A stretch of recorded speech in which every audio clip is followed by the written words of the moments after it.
How the war really started in 2014 and what was the relationship between Russia and Ukraine before the war. That's what we talk about in this video.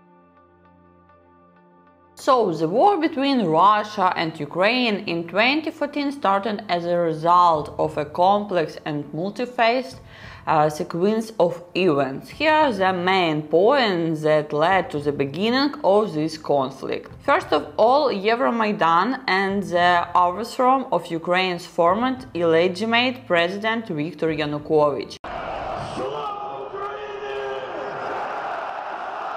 In late 2013 and early 2014, Ukraine experienced mass protests. Euromaidan organized against the regime of Viktor Yanukovych. The protests were motivated by dissatisfaction with the corruption and authoritarianism of the government. As a result of this protest, Viktor Yanukovych fled the country in February 2014. There is a separate video about Viktor Yanukovych on the channel. If you haven't watched it, I highly recommend it. You will be shocked by the level of corruption. Second reason, annexation of Crimea. In February to March 2014, Russian armed forces without signs of identification began to occupy Crimea, which is Ukrainian territory. In March 2014, Russia annexed Crimea, which triggered international condemnation and sanctions. Next reason, conflict in eastern Ukraine. After the annexation of Crimea, conflict began in eastern Ukraine, where pro-Russian separatists declared the independence of the Donetsk and Luhansk people's republics. These events were accompanied by military clashes between the Ukrainian armed forces and the separatism. Next reason is Russian support. Yes, Russia has provided military support to the separatism, providing them with arms, equipment and even personnel. Russia denies this, although evidence of the presence of Russian armed forces in eastern Ukraine has been presented. Next reason is international reacted. Multiple countries and international organizations condemned Russia's annexions of Crimea and support for the separatism. Sanctions were imposed against Russia to put pressure on Russia.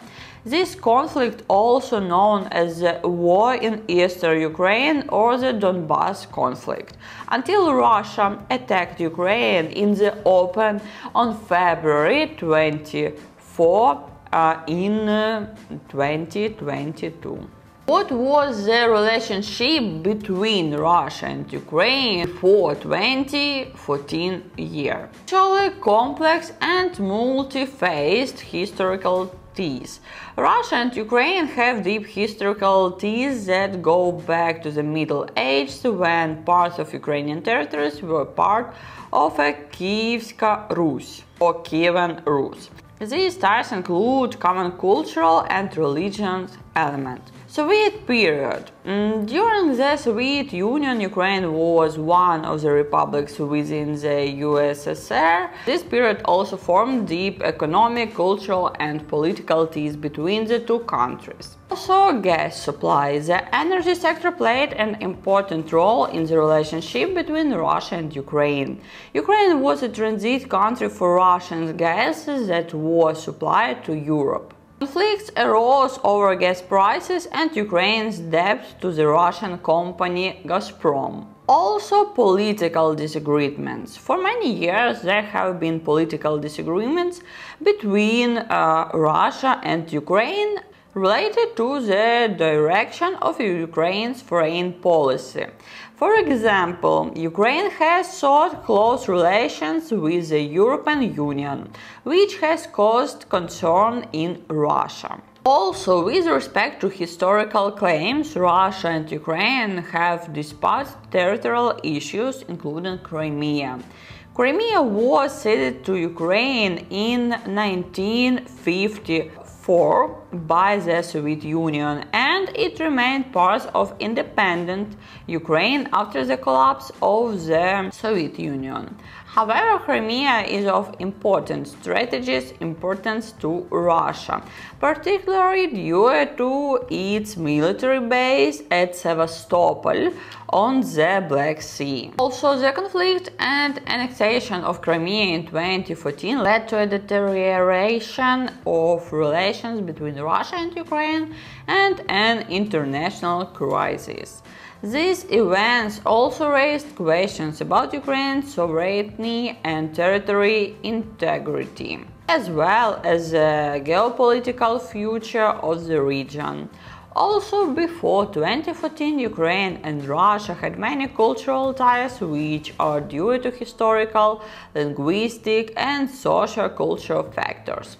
Here are some of them. First of all, language. I think you know about this. Russian was for a very long time one of the two official languages of Ukraine together with Ukrainian.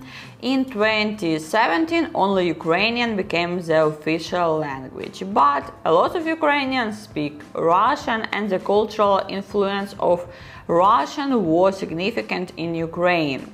This created a linguistic link between the countries. For example, in my hometown of Kyiv, everyone spoke Russian. There wasn't a single person at school who spoke Ukrainian in ordinary usual life. At the same time, at school we spoke in Ukrainian with teacher and children too. Thanks to it, we know Ukrainian well. But the generation is older and in school studied in Russian, as then was still the Soviet Union.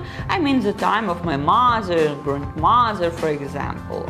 Next, Soviet history. Ukraine and Russia were part of the Soviet Union until its collapse in 1991. This period of Soviet history means joint social, economical, and cultural development.